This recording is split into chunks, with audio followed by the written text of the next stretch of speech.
नमस्कार, आप देख रहे हैं न्यूज 9 नेटवर्क और मैं हूं आपके साथ इस वक्त अरविंद कुमार सिंह। देश और दुनिया की तमाम छोटी और बड़ी खबरों के साथ आइए शुरुआत करते हैं आज की खबरों का सिलसिला। लोनी विधायक नंदकिशोर गुर्जर ने 2 अक्टूबर गांधी जयंती के मौके पर लोनी क्षेत्र में किसान जन समस्या चौपाल लगाई। इस दौरान उन्होंने किसानों की समस्या के बारे में जानकारी दी। वही सरकार की किसानों के लिए चलाई जा रही योजनाओं के बारे में बताया। विधायक नंदकिशोर गुर्जर ने लोनी विधानसभा क्षेत्र के पोखरी निस्तौली अफजलपुर ग्रामीण क्षेत्र में करोड़ों रुपए की लागत से बनाए गए सड़क व अन्य विकास कार्यों का नारियल फोड़कर उद्घाटन किया। क्षेत्रीय जनता ने विधायक नंदकिशोर गुर्जर का फूलमाला स्वागत किया। इस तरह से जो जमींदारी प्रथा थी और किसान जो है एक जमींदार के अधीन रहते थे, उसको समाप्त करके किसानों को आज़ादी देने का काम किया। उसी क्रम में आज कई गाँवों में कार्यक्रम थे।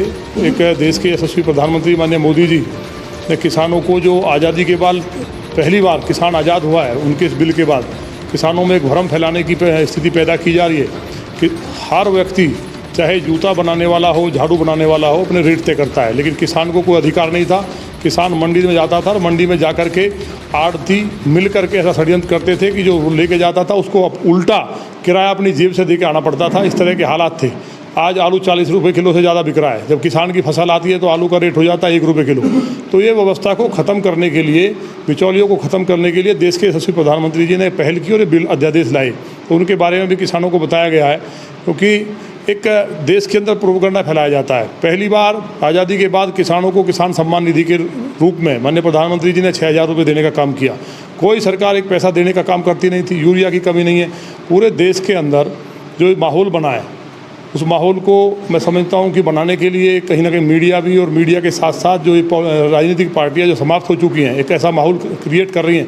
जब भी कोई अच्छा बिल आता है, कश्मीर धारा 370 का विषय रहा हो, चाहे अयोध्या मंदिर का हो, इस पर उल्टा बोलना और विपक्ष को उल्टी बात करना, लेकिन देश सब समझता है। उस बात को किसानों के बीच में किया है। उसके साथ साथ उद्घाटन भी थे, उन कार्यक्रम को किया और अपने लोगों से मिलने का कार्यक्रम था, क्योंकि लगातार कहीं ना कहीं कार्यक्रम रहते हैं लौनी में। तो देहात में एक कार्यक्रम हमने बनाया है और ये उद्घाटन करने के साथ साथ ये जो किसानों के बीच में भ्रम की जो स्थिति बनी हुई है, इसको ठीक करने के लिए लोगों को बताया है। किसानों की राय भी मांगी है कि बिल में क्या संशोधन होना चाहिए, और किसानों ने अपनी बात को